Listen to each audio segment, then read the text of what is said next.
The idea that the Filipino masses are anti-intellectual, often exemplified by what are described as smart-shaming expressions, such as nosebleed, ikaw na ang matalino, or edi wow, is usually explained as simple class resentment. On the surface, such retorts seem to function to shame someone perceived as showing off intelligence. But to truly understand the ambivalent Filipino attitude toward intellect, we must dig deeper into the country's cultural psyche, colonial history, and use of humor. What appears as anti-intellectualism might just be a symbolic negotiation, a way of managing identity and power in a post-colonial society.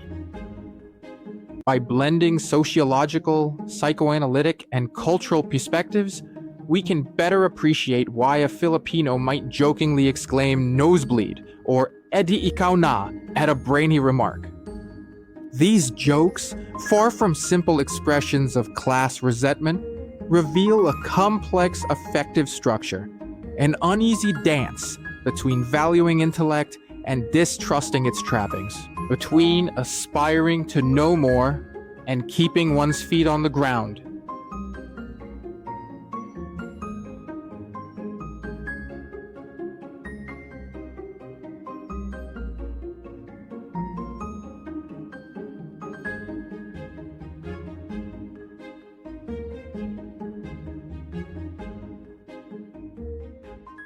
One cannot probe so-called smart shaming without addressing the language in which smartness is often displayed.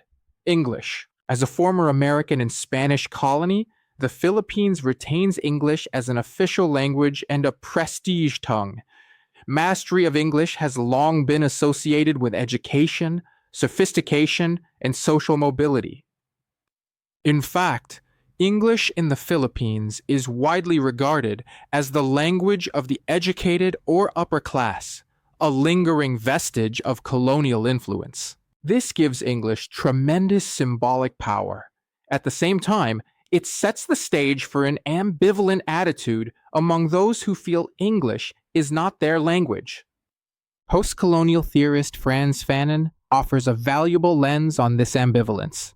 In Black Skin, White Masks, he observed that colonized peoples often come to view the colonizer's language as inherently superior, a ticket to humanity and respect. The Negro of the Antilles will be proportionately whiter, in direct ratio to his mastery of the French language, Fanon notes. A man who has a language consequently possesses the world, expressed and implied by that language. Every colonized people, in whose soul an inferiority complex has been created by the burial of its own cultural originality, finds itself facing the language of the civilizing colonizer. Adopting the colonizer's tongue and standards can elevate the colonized above their jungle status, but at the cost of implanting a deep sense of cultural inferiority. Applied to the Philippine context, Fanon's insight suggests that English carries a heavy symbolic weight. It is not just a neutral medium of communication. It's entwined with the history of American rule and the promise of modernity. To speak fluent English is to assume a culture, historically, that of the Western colonizer. No wonder that Filipinos both covet and question the language's power. On one hand, proficiency in English is a source of pride and practical advantage.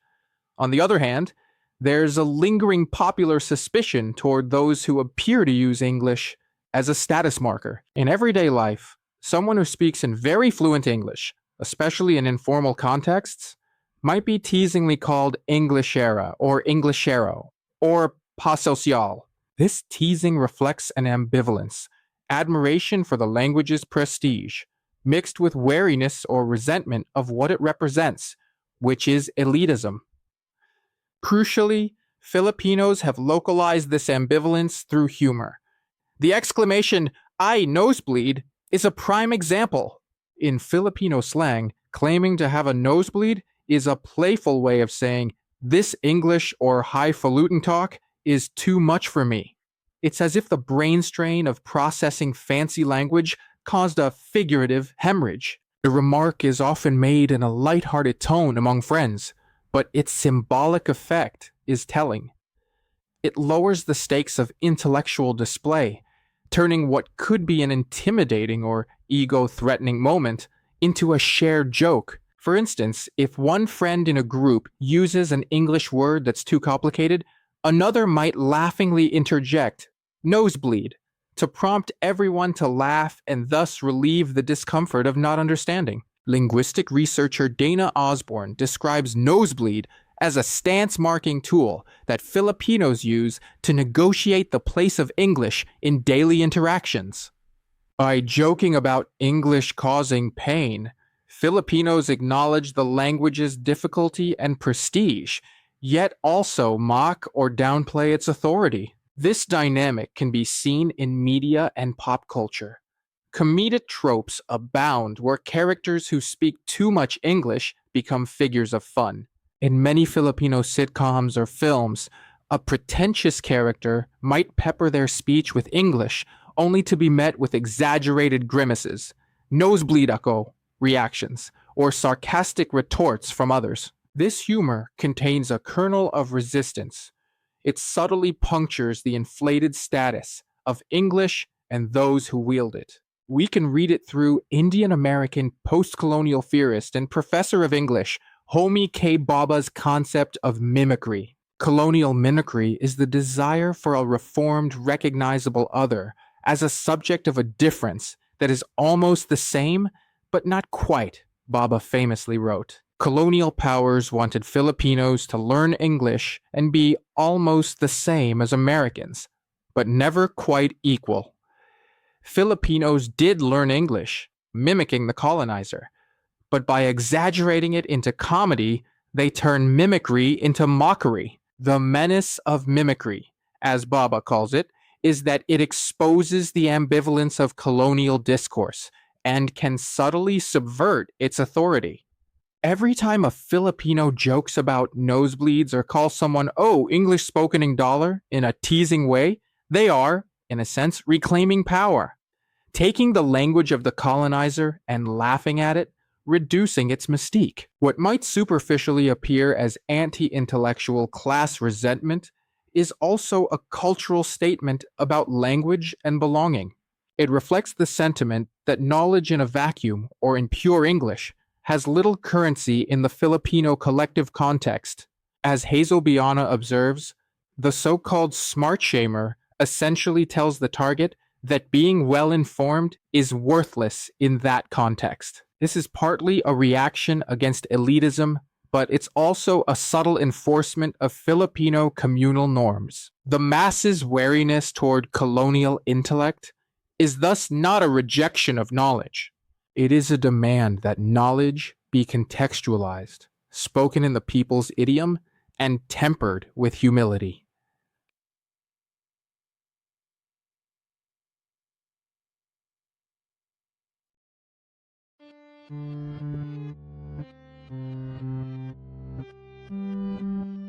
To further grasp why smart shaming circulates even among friends in non-hostile ways, we must understand the Filipino concept of Hiya, often translated as shame or sense of propriety.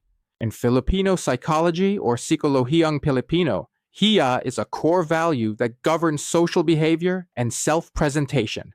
It is the need for Filipinos to be conscious of not showing too much confidence or not bringing embarrassment to oneself and one's group.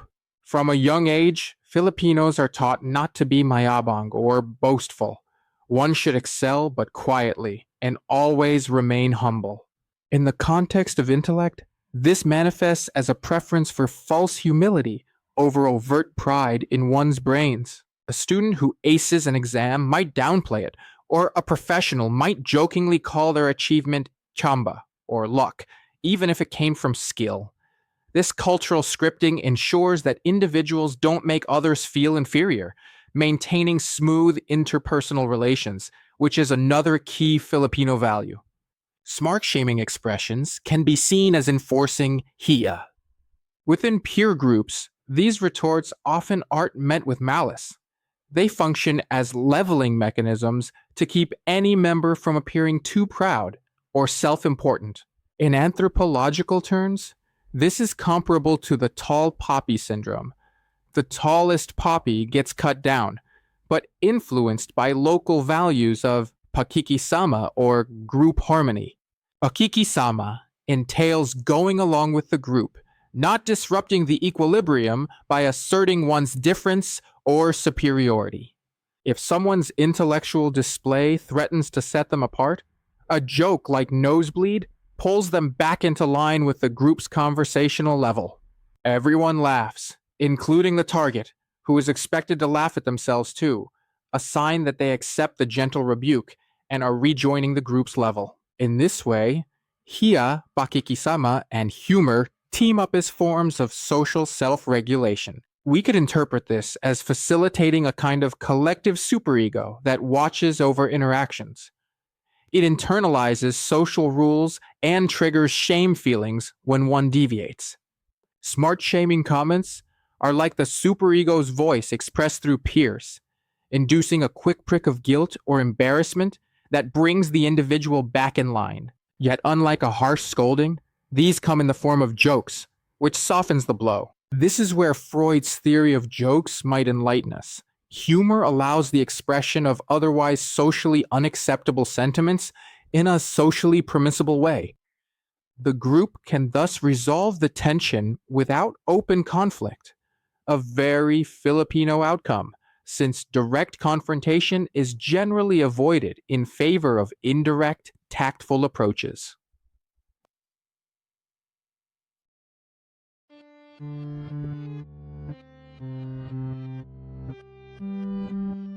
Moreover, we should consider historical narratives of intellectuals and masses.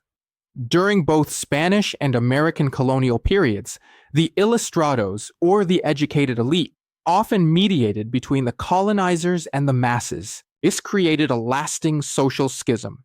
The educated were viewed with a mix of awe and suspicion.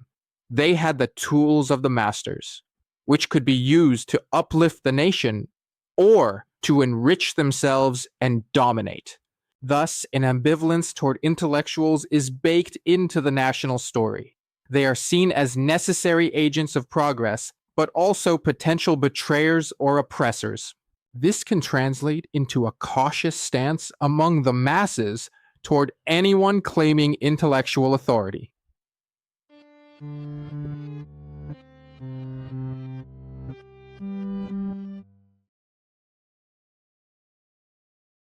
Humor and irony permeate Filipino social life, often as coping mechanisms for hardship and as gentle correctives for social missteps.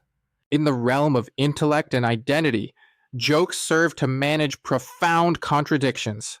How can a society extol education, yet simultaneously poke fun at someone for being educated or speaking in an educated manner?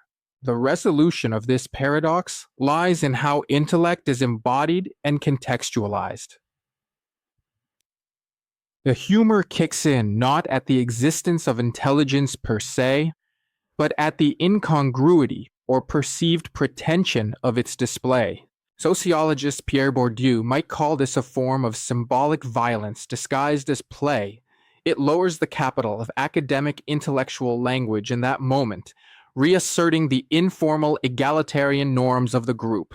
In everyday Filipino life, one also observes a self-imposed balance in how people present their knowledge. Public speakers, teachers, even priests often inject jokes and colloquialisms when explaining complex ideas, intuitively knowing that a purely intellectual approach might alienate the audience.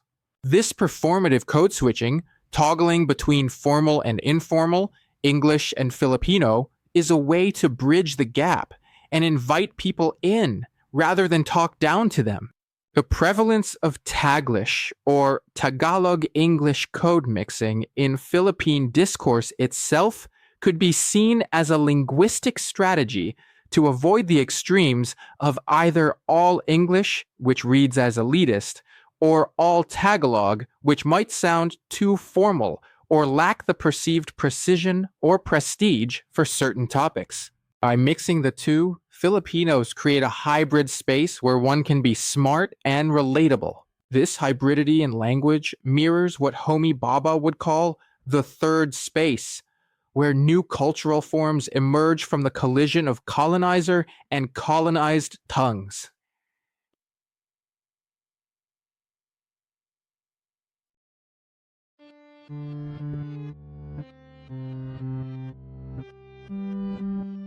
Ultimately, what we call smart shaming is a form of cultural negotiation in a society that both valorizes education and yet harbors a historical distrust of those who wield knowledge as power. The Philippines is a nation that has produced intellectuals, writers, and scientists, and where families exalt their children's graduation pictures on the wall.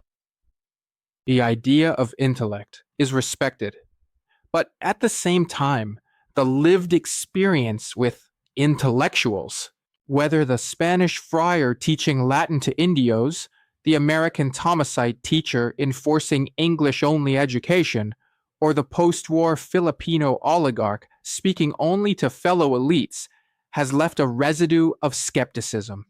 Thus, part of smart shaming can be seen as a democratic impulse, a way the people keep their betters in check, ensuring the smart ones do not forget their membership in the community or use their brains only for self-gain. However, this self-regulation can become self-sabotage if it crosses into anti-intellectualism.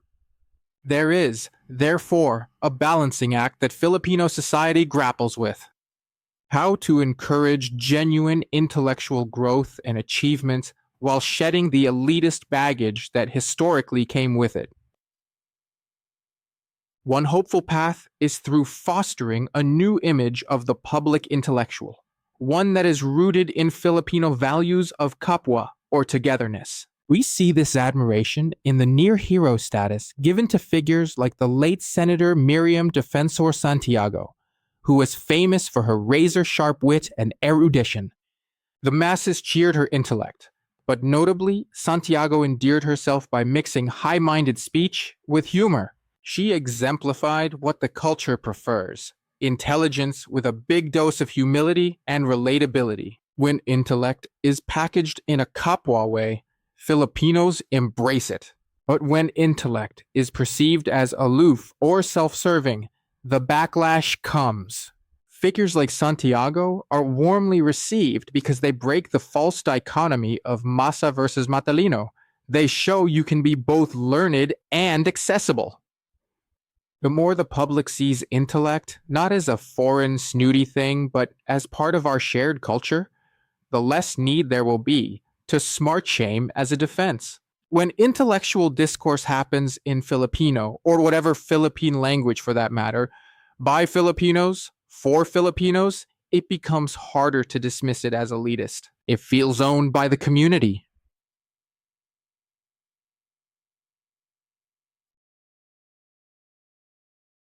To say that Filipinos are anti-intellectual is an oversimplification of a much richer psychocultural tapestry. On one side of these fault lines is the aspiration embedded in a post-colonial nation to master the tools of modernity and gain equality on the world stage. On the other side is a wariness born of collective memory and daily experience, a realization that those tools can create internal stratification and alienation, making some Filipinos feel less than in their own land. The emotional response to this dilemma is complex. Pride and inferiority, admiration and resentment, the desire to belong and the desire to excel, all at once.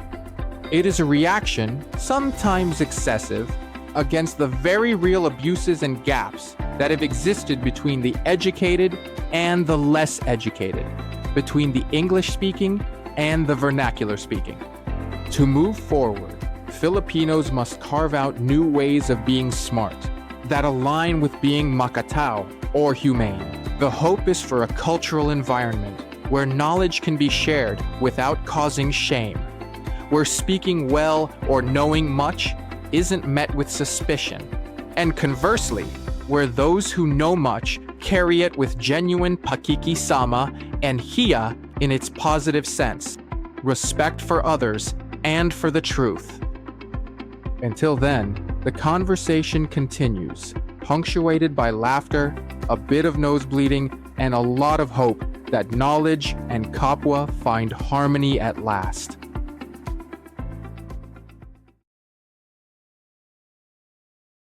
Thank you for watching. If you want to stay connected, you can follow me on my social media pages. If you want to support my work, you can do so through the following channels. Your support keeps my work independent. And if you found this video useful, consider subscribing to the channel. Like the video, leave a comment, and share it with someone who might need clarity on this topic. Every bit of engagement keeps this space alive, so I can keep talking to you directly. Thank you, and I'll see you in the next video.